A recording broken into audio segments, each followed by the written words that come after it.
address in the beginning and said in between that. And I have the honor to invite Right Honourable Simon Hughes, a great friend of WCOP, Deputy Leader of the Liberal Democrats, Minister of State for Justice and Civil Liberties, who is going to serve you the best in the beginning. So over to Simon Hughes. Mr. President, I'm not going to detain you. You're not here to hear me, although you might hear me later. With no further ado, may I invite the Deputy Prime Minister of the United Kingdom to come and address you.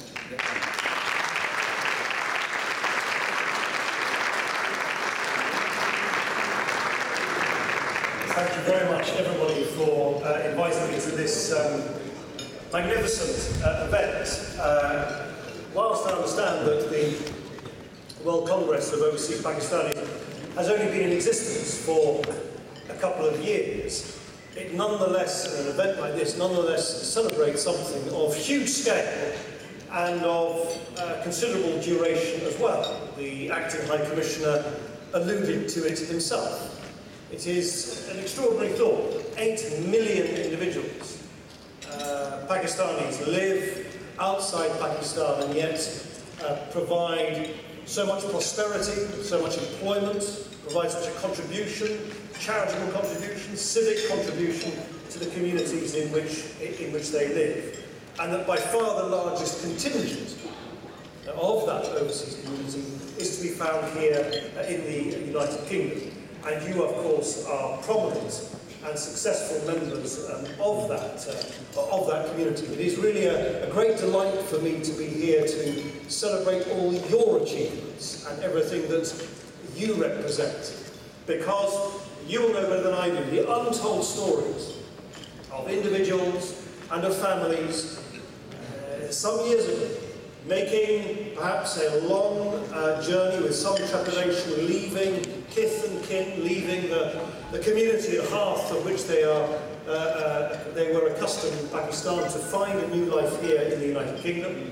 Very often, establishing themselves in those early years was not difficult, and was not easy rather.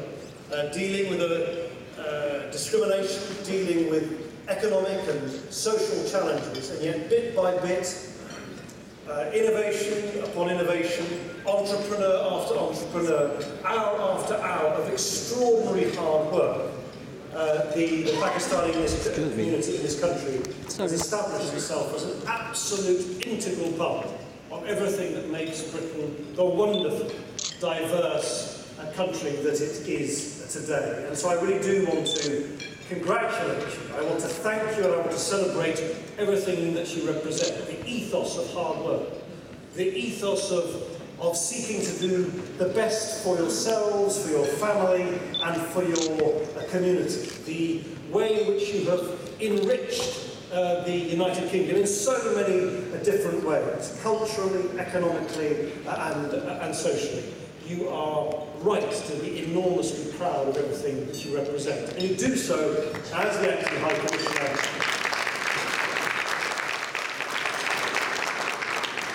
And you do so, of course, as the Acting High Commissioner said, at a time when the relationship between the United Kingdom and Pakistan is an extraordinarily intimate one. Not only is that relationship underpinned by history, by culture, by a lot of shared experiences, but also by the fact that we trade with each other. I want to see us trade even more. We've set a target of increasing bilateral trade to £3 billion by 2015. We have many, many British companies that are active and present and prominent in Pakistan. But more than that as well, by 2015, Pakistan will be the largest bilateral recipient of aid and assistance from the United Kingdom, particularly in the field of education. British assistance will be helping 4 million children in Pakistan with their education by 2015. That is the largest educational programme of its kind anywhere in the world. And as the Acting High Commissioner said, we also work hand in glove to make sure the interests of Pakistan, not just in London, but in Brussels, Berlin, Paris, across Europe, are well understood as well. I remember vividly, I will never forget it, flying in an RAF aeroplane in the centre of Pakistan in 2010. Before me I saw just this biblical sight, hundreds and hundreds, if not thousands of square miles of countryside submerged underwater in those terrible, terrible floods. And not only did thousands upon thousands of British fellow citizens act generously to provide their own contribution, their own donation to charities which were there to help those who had to flee their homes and flee their communities, but also that was the point at which the British government really swung into action to make sure that this new wave of trade concessions would be granted by the European Union towards Pakistan, the so-called General System of Preferences Plus, which represents, or could represent, up to £500 million worth of additional export of Pakistani goods to the European Union. So it is a relationship which is deep, it is intimate, it is of long-standing. I mean, it is one that we must all work together to continue to strengthen. And to see here the banners that the integration dinner at this very event is here to promote, as the banners there say, togetherness and coexistence, is especially, of course, important at a time of some heightened anxiety in a number of our communities in this country, at a time of great fragmentation, of great volatility in international, global and foreign affairs. We've seen the terrible, large-scale loss of innocent life in Gaza this summer. We have seen the rise of this perverted, violent, barbaric ideology, ISIL, which claims to mete out its violence in the name of Islam, and yet there is nothing Islamic about ISIL whatsoever, and it is an insult to every devout and peace-loving Muslim here and elsewhere in the world for ISIL to invoke the name of that great world religion. All of these things are things of great concern to our communities. And frankly, there are people who seek to exploit those concerns, seek to polarise opinion, who seek not to cherish and reinforce coexistence, but to exploit division, fear and anxiety. And we must all work together to counter the fears, the forces of division and fear, which are so current, not only here in the United Kingdom, but in politics in many other countries as well. And that's why, on top of all the reasons that I've said, I really do wish you all the very best of luck, all the very best of success in your deliberations in the future. What you do, standing up for empowerment, for integration and for coexistence, is of huge, invaluable importance at the best of times. It is especially important in these difficult times which we travel through together right now. Thank you very much.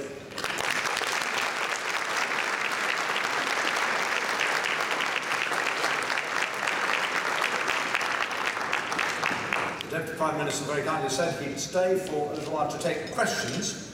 So I'm assuming that given you're normally not very quiet in coming forward with your views, you're going to ask a few. It's a bit difficult to see right in the far distance because of the lighting, but if somebody would like to start, we've got about a quarter of an hour for questions and then the DGM has to go on to another event. So who would like to ask first? If you would indicate, there's a question over there, do I see? Yes? Very difficult to see with the strong lights. Yes, madam, please. Please ask the question from where you are. Deputy Prime Minister, we have a large number of youth unemployment ratios and ever increasing year on year in Britain. Our concern is especially for youth within diaspora communities because they face many more barriers to employment.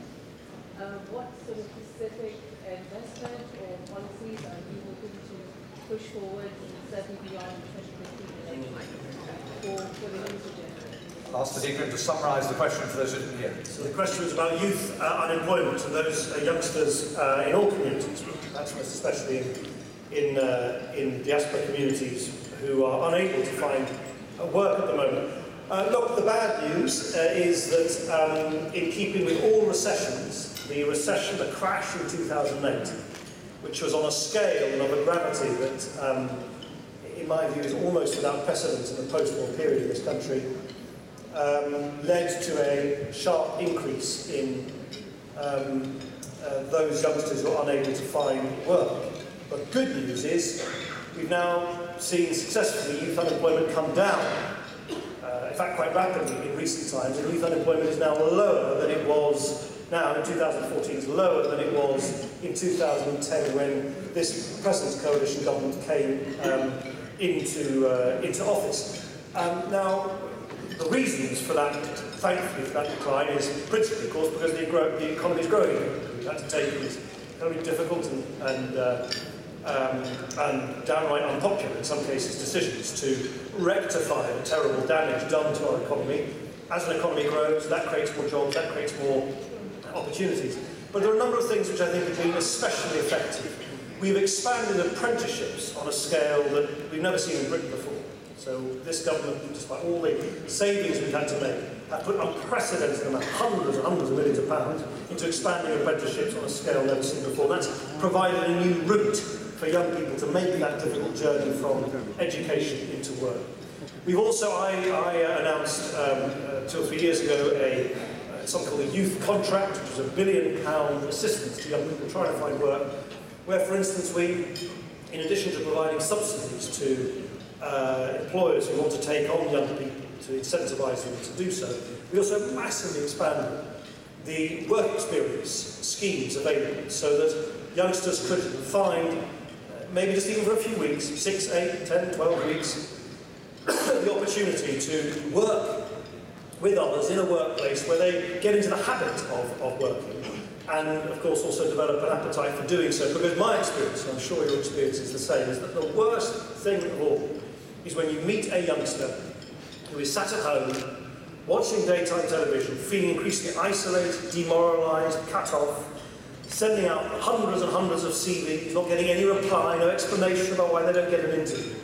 You know, that is the cycle of despair sometimes that needs to be broken. And I think what experience has shown is that apprenticeships, but particularly work experience schemes, are an excellent way of breaking that cycle of despair, giving people the discipline of getting out and working. There are many other things as well. We've mobilised job centre pluses to provide more assistance to those who don't have the basic skills, particularly literacy and numeracy skills. You ask about the future. I'll tell you one thing that it's a specific thing, but it's quite an important thing that I have come across. I've come across many, many youngsters who are trying to get good qualifications by going to college. But if they don't live in great big cities like London, where they can travel by bus for free to get to the college, they sometimes have to find hundreds and hundreds and hundreds of pounds per year to travel maybe 10 and 15 miles, whatever it is, to the local college, just to get the qualification they need to work. So I have said, my party has said, Simon and our party have said that we want to provide all youngsters between the ages of 16 to 21 after the next election, if we're back in office, with a 2/3 deduction on their transport costs, their bus costs, which will part fund, by the way, by apologies to anyone who might be in this bracket, so those which will part fund by asking those wealthy people who are retired in the higher tax bracket to give up their free TV licences and winter fuel payments. Because we think that it's right to ask people who are well off but retired to make a small sacrifice in order to help the youngsters get to college, to get the qualifications, so they can get into work. Thank you very much. Next question, also from the lady. Thank you very much, madam. Just to the right. Yeah. Thank you. My question is basically on the political spectrum, because I study politics, and I wanted to know, because the UKIP keeps criticising that Liberal Democrats, Labour and Conservatives are centre-right in the political spectrum at the moment, and that their policies are very similar. Would you agree with this opinion, and would you say that there is actually no difference between the parties and their main policies are basically questionable, whereas Liberal Democrats have to be centre or third way, as was created by Tony Blair? It's a very confusing question, I apologise. Right, I may have missed some of the last bit. Yes, don't get me started on UKIP. Apologies for any members of council here. Look, British politics is very volatile and fragmented now, much more than I think it has done for a long time. In many ways, British politics is a reflection of the wider fragmentation going on in the world that I referred to earlier. And I think partly, maybe the way I can help you answer your question is that traditionally, the way in which we categorise political parties was on this right-left spectrum. So if you're on the right, you believed in free markets, but you didn't believe in the state. You believed in the private sector or the public sector. You were on the side of the bosses, not the workers. You were in favour of low taxes, not more money for public service, and so on and so forth. I think in many ways those distinctions, whilst they're still important, are much less important than they used to be. Actually, nowadays, no one really argues with the basic proposition that you need to have a mixed economy with a vibrant private sector, rewarding hard work and entrepreneurialism to generate the tax revenues in order to fund the kind of public services we need to have a civilised and fair society. So in a weird kind of way, I think the way that we used to categorise this spectrum of opposing views on the right-left view, it might have made sense in a world where it was the whole world was divided between communism on the one hand and capitalism on the other hand. I think all that's gone. I think what's replaced it is a new dividing line, which is really about whether we are open or a closed country. And I think you see this over and over again. You see, are we going to be open to the outside world, remain engaged with the outside world, or are we going to put up the drawbridge? Are we going to be open to people who want to come to this country, work hard, play by the rules, pay their taxes, make a contribution, or are we going to blame everything on immigrants? Are we going to be open by remaining engaged in the European Union, or are we going to pull out of it altogether? And that, in my view, has become a much more important dividing line in British politics. And that's, of course, where, since you raised UKIP, where UKIP and the Liberal Democrats, whilst we are, of course, smaller, both parties, than Labour and Conservatives, in a strange kind of way, UKIP and the Liberal Democrats now present the two sides of that equation. The Liberal Democrats, we are unashamed in saying, and very proud of saying, that we think the best of Britain is one where we celebrate coexistence and tolerance and diversity and openness, and we don't think it makes any sense in this modern world to cut ourselves off from our own hinterland. We can only stand tall, in our view, in Washington, Beijing, Moscow, if we stand tall in Brussels, Paris and Berlin. We have to be leaders in our own backyard. I don't think we can protect ourselves from cross-border crime or deal with climate change unless we work with other countries. So I think my answer to you would be, I think the difference between political parties is less now about left and right, and much more about whether we are self-confident about what Britain is in this modern world, open and generous-hearted, or whether we are constantly arguing that we should sort of turn inwards, pull the drawbridge up and turn our back on the outside world, which I think would be a disastrous recipe for the future of this country.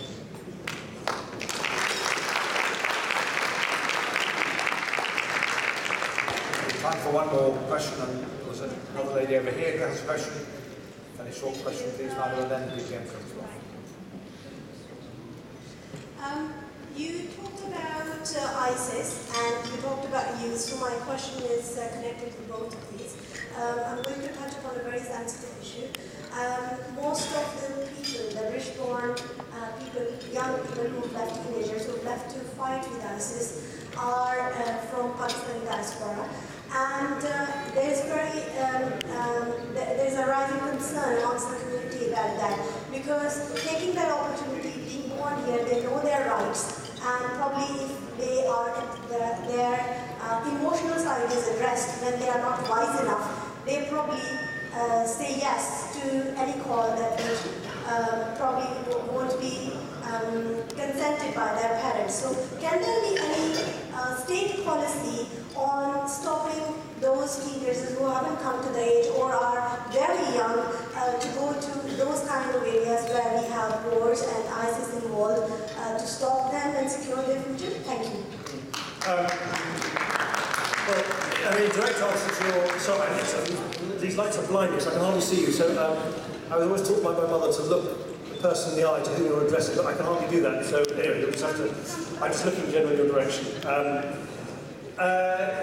Very specifically, there are, of course, powers that we have, and indeed there are powers that we will be legislating on soon in order to important to allow us to take unusual steps to stop someone travelling to the conflict and the bloodshed in Syria and Iraq, if there are very well-founded reasons to stop them doing so. So we are, for instance, legislating shortly to give authorities at our borders a right to temporarily remove someone's passport if it is obviously subject to proper oversight and scrutiny and so on.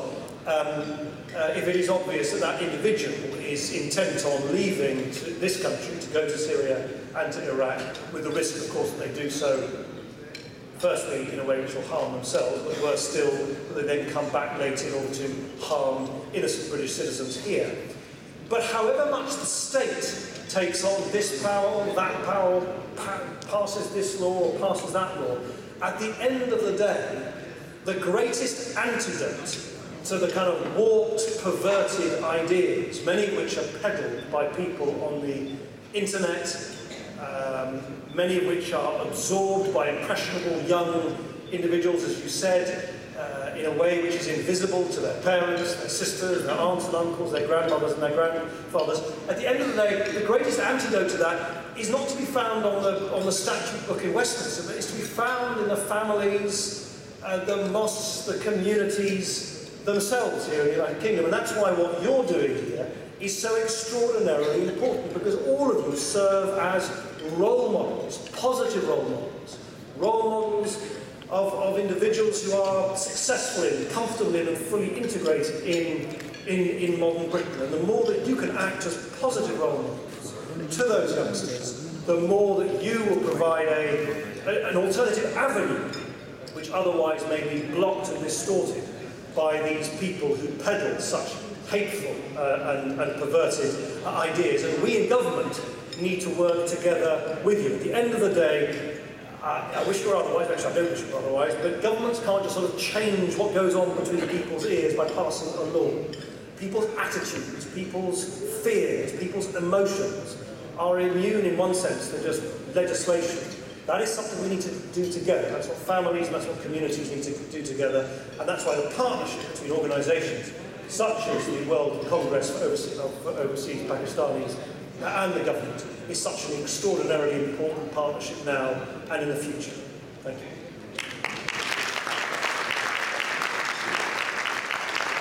Ladies and gentlemen, 3 months ago your officers asked if it would be at all possible to secure the Deputy Prime Minister to come to talk to your organisation.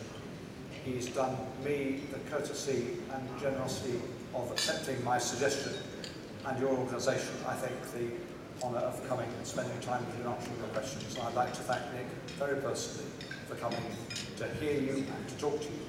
And I'm sure the relationship will continue as your organisation does. Nick, thank you very much.